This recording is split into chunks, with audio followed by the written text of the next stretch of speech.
Hello guys, welcome to my channel. I'm Tori Lynn. Let's blossom today.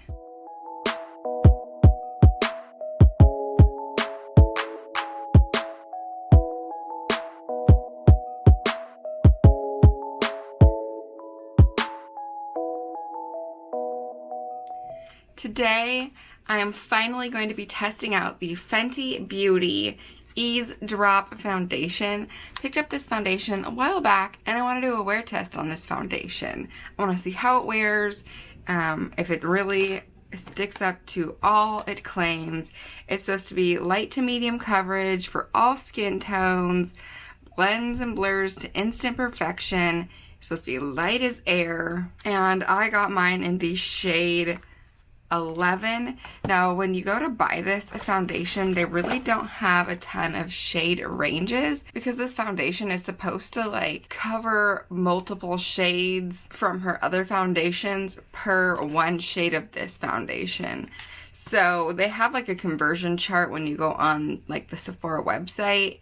There's a conversion chart you can look at that says, okay, this is what I wore in the regular foundation. This is what it's gonna be for the EAZE Drop foundation. So I pulled up here on the website what the claims are supposed to be. So it's supposed to be, of course, a liquid formula. It's supposed to have a natural finish. This says it's supposed to be light coverage. On the box it said a light to medium coverage. It's supposed to be long wearing. It's vegan. A lightweight, light to buildable coverage skin tint that leaves your skin looking blurred and smooth in flexible shades for all. So this says it's humidity, sweat, and transfer resistant, which really, when I was reading that, was like, okay, like I'm all about the transfer resistant. I'm all about sweat resistant, like all about that, especially with mask wearing coming back. Like I could use any transfer resistant and sweat resistant foundation we could get. And it says it layers well with any primer. So, all right, let's see if this foundation can live up to its claims here. So, this is what the box looks like. Basically the same as all Fenty boxes. All Fenty products. And then this is the bottle. It's kind of a fun shaped bottle. A little bit diamond-esque shaped. And I like that you can stand it on the top or bottom.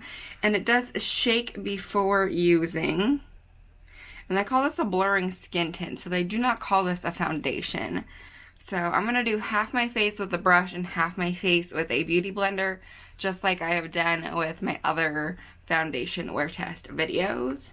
So I've shaken it. I'm going to use my IT Cosmetics Airbrush number 101 blurring foundation brush. And I think I'm just going to put some foundation right on the makeup brush here. So far the color looks super, super good. It feels very, very lightweight. Just kind of feels like I put like a moisturizer or maybe a thicker serum on the skin. And it seems to be blending out super duper easy. So they said it had a natural finish. As of right now, with the glow screen on, it looks very dewy, but it might dry down a little bit. But it looks really, really good. I don't know if the blurring effect is really a thing because I can see my pores pretty heavily. And as far as like my freckles out here, I feel like the pigment of those are coming through pretty strongly. I don't know how well you can see that. And my under eye, the creasing down here, so I naturally just have pretty strong creases under my eyes. Those don't look any better or any worse than they do just naturally on their own, other than it's covered up a little bit of the darker natural pigment I have under my eyes. It looks really, really good. It honestly just looks a lot like the Tarte one. Like my skin just kind of photoshopped to a nice even one color, and I really like that. So I'm hoping this one wears as well as the Tarte one did because I really, really liked that Tarte foundation. Now I'm going to use the beauty sponge and do the other side. So it's on my sponge here. So if this goes anything like the last two, and then this side is going to look a lot more smooth. It's going to melt into the skin a lot more, and I think I'm going to like the outcome of this side better. I do feel like I need more product with the sponge. Maybe I put more on my brush than on the sponge, but I feel like the product is really absorbing into the sponge than it absorbed into the brush.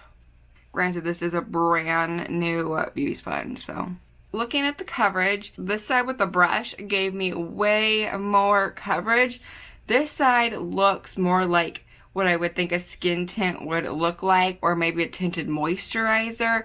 I can see a lot more going on. I can still see the darkness under my eyes. I can see some of that redness coming through on my cheeks. You can really see my freckles popping through and like some of my hyperpigmentation. I actually surprisingly like how this side looks better because this side I like a little more coverage. This side to me is definitely very medium coverage. This side is light coverage to me, and I'm not into that. So honestly, I think I'm gonna take this brush. I'm gonna put a little more on the brush. And I'm going to see if this product is buildable. Oh yeah, like right off the bat I can tell that's buildable. It gave me a lot more coverage right on those areas right there.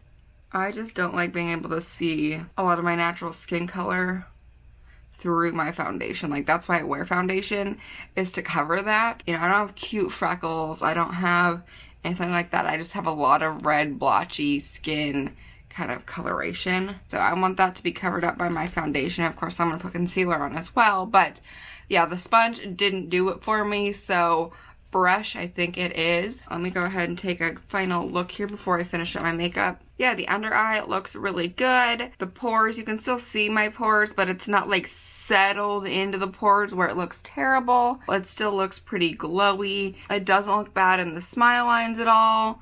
And my forehead lines are like non-existent unless I raise my eyebrows, but when it's just sitting there, they're non-existent, so it hasn't really settled into those at all. Even on this side, it's not really settled into those under eye creases. So yeah, everything looks really good. So I'm gonna go ahead now and finish up my makeup, and I will be back to check in with you guys for, you know, just to show you how it all looks set in. And of course, I'll come and check in with you guys throughout the day. Okay, so my foundation and everything is done. Makeup is complete.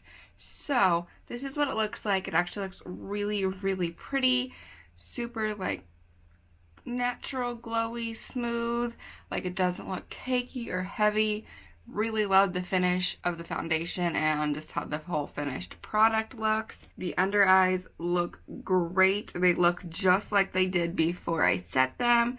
There's absolutely no creasing on the forehead unless, of course, I raise my eyebrows. My smile lines are almost non-existent. Like this foundation is doing amazing. There's maybe a hair a little bit going on in this smile line right over here, but honestly, I'm impressed. It's looking really good. So we'll have to see how this foundation wears throughout the day. I'll be back to check with you guys in a few hours. Alright, it is time for my first check-in of the day. It is now 3 o'clock, and I'm pretty sure I did not mention what time it was when I did my makeup earlier. I did my makeup between 10:30 and 11 this morning, so it's been on for about 4.5-ish hours, somewhere in there. So let's go ahead and get up nice and close and really examine how this foundation or skin tint is wearing. So this foundation is looking really pretty darn good. My forehead honestly looks pretty darn good. There's maybe a little bit of settling in the fine lines on this side over here, but not really on this side, so that looks really good. My under eyes don't look bad at all. There's a little bit of like settling into the creases, but not too bad. I baked my under eyes, but not super heavy, just a little bit, like set some extra powder on with the brush and then set the rest of my skin. So I didn't do a heavy baking like I do a lot of times. I just did a little bit of light baking. So kind of in between what I've done for the other wear test videos I've done and what I do on a normal day. This foundation didn't really say much about like crease settling and that kind of stuff, so I still wanted to set the under eyes. So there's a little bit of settling, like a teeny tiny amount, but not bad at all. My smile lines, it's definitely starting to separate around the smile lines of hair. Like, you can definitely see them now. But it doesn't look terrible. On my chin, I can see some of my skin showing through a hair. Not a ton, but a little bit. And the same with on my nose. But we did go to the grocery store earlier today, and so I wore a mask for probably hour and a half, maybe even a little bit longer. So I wore a mask for a good portion of time earlier today. And so there is a little bit of transfer you can see happened on my nose, but not terrible. I've definitely seen worse with foundations.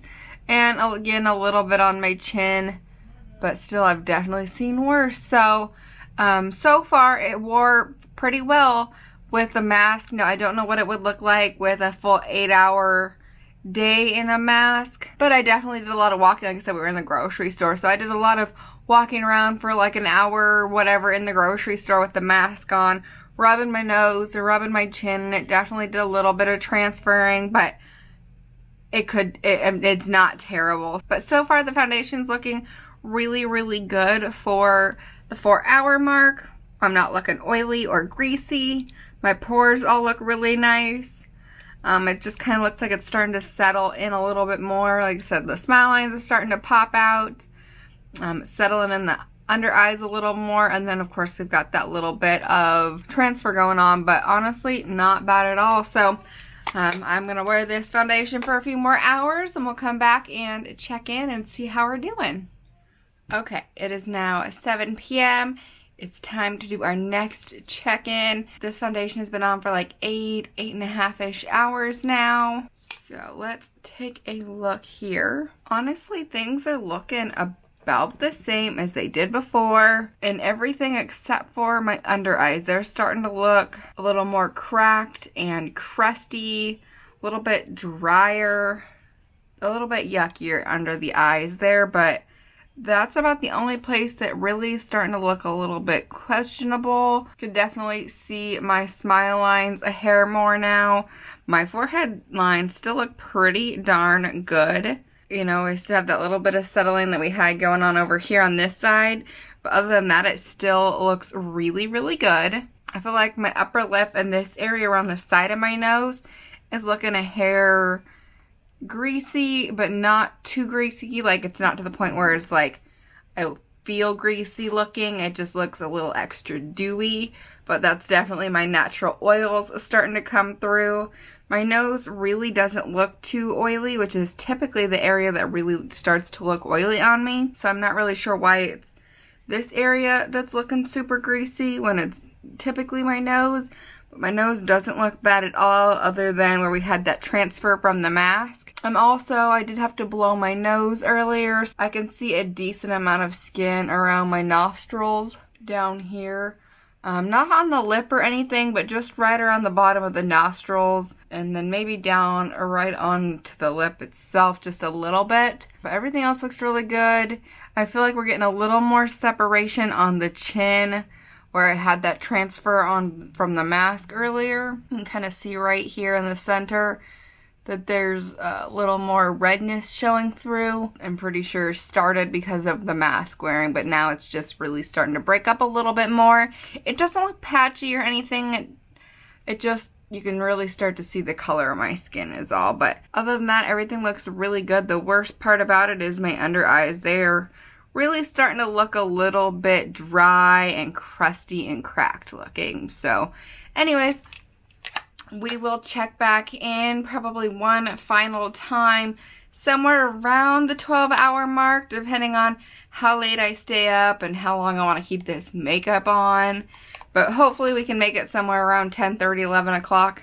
Who knows? Maybe I'll get some crazy hair and I'll end up keeping my makeup on until midnight. Who knows? But either way, it looks pretty good, especially in the viewfinder from far away. It still looks really, really good. Just getting up close and personal, things are a little bit more iffy, but still impressed. I'll check with you guys in a couple more hours.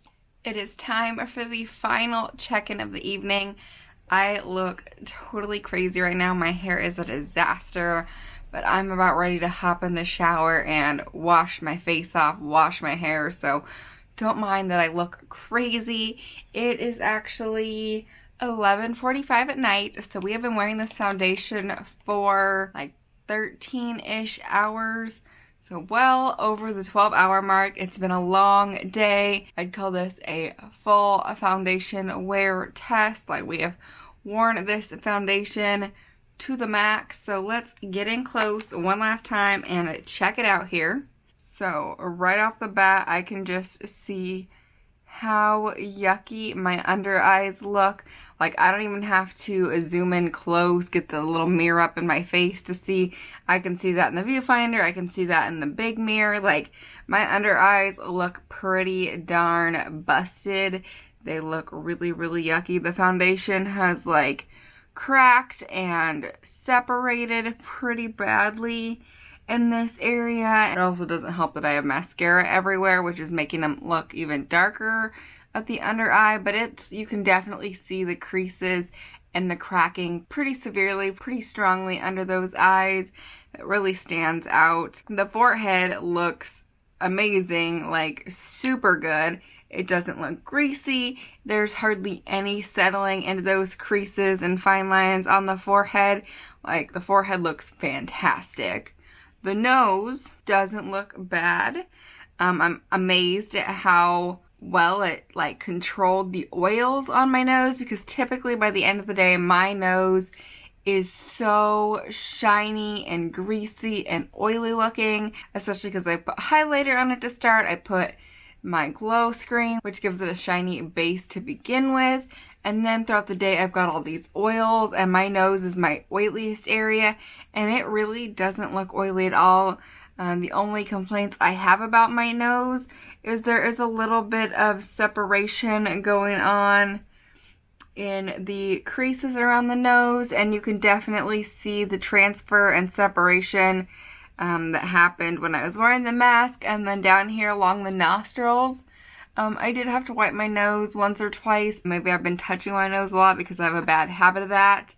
And actually, now that I think about it, my nose did get a little runny here and there. So I probably did a lot of this, and there's like very little foundation right through here on the bottom of my nose around my nostrils. Like, that foundation is almost completely gone. But even with that, it kind of blended out not too bad to where I almost can't tell that the foundation is gone, except for that my skin on my nose especially is really, really red. So honestly, it really doesn't look too bad. Then we move down into the smile lines. They're definitely pretty prevalent now. They stand out pretty good, but I've seen foundations where the smile lines look this bad after 4 hours and not after 16 hours. So the smile lines don't look bad at all. There's definitely a little bit of foundation, a little separation going on the upper lip. It looks a little bit greasy, but not too bad. And you could definitely tell that I've eaten, because around my mouth, there's definitely a little bit of skin showing. And then the chin, I think, is where you get the most skin and separation going on. We definitely had a lot of transfer from the mask, but there's also just a lot of skin. Like, I'm pretty sure right here, there's no foundation left there whatsoever. Like, it's gone. But other than that, out here on the outer cheeks and stuff, I did lay down in bed at one point earlier today. Not for a nap, just to like hang out on my phone and whatever like this. Definitely laid on the bed, and it doesn't look bad at all. You could definitely see my freckles and stuff, but some of that was just because it's such a light coverage foundation. Rubbing my fingers on it, I definitely got a little bit of transfer there, but nothing too bad. So I think this foundation isn't transfer proof, but it is transfer resistant. It's not like some foundations where you wear a mask or wipe your face on something and it instantly just comes off and you've got like, you can see where the foundation's been touched. This foundation does a fairly good job of staying on, and it didn't really say anything about having oil control in it, but I do feel like it had some sort of oil control considering how little shine my nose really has. Yeah, my only complaint is, again, my under eyes just look so crusty. So I used my NARS matte creamy concealer. I would maybe recommend using a hydrating concealer or maybe not setting your under eye, don't baking it if you don't have to. I'm not really sure how that would end up working if you didn't bake it at all, but they just got really, really dry and crusty looking. But overall, I really like this foundation. I have very combination skin. Out here, my skin is very dry, but in my T-zone, it's pretty oily. So I'd say this foundation works really well for either foundation. If you've got dry skin, this foundation should be really darn great for you because it didn't cling to any patches weird. It sat on the skin really great, and that's where it seemed to stay on the best, like my forehead and my outer cheeks, or my cheeks in general. It's where it seemed to stay on the best, although the under eyes got a little dry, but that might just be the concealer and the foundation mixed together, not really sure. If you're an oily person, I also feel like this foundation will work well for you. It might not be able to get the full 12 hours, or just, you know, be aware it might transfer a little bit. You might get a little bit of skin popping through, but even so, it really doesn't look bad. It's transfer resistant enough that you get a soft enough transfer to where you can't see full on skin. So overall, I'm happy with this foundation. I think it wore honestly really well for being a 13 plus hours. It looks great. I totally recommend it if you guys have been contemplating getting this one. I think you guys should go and grab it then. I hope you guys liked this video. If you did, then give it a thumbs up and hit that subscribe button if you haven't already. Thank you guys so much for watching, and I will see you in my next video. Bye.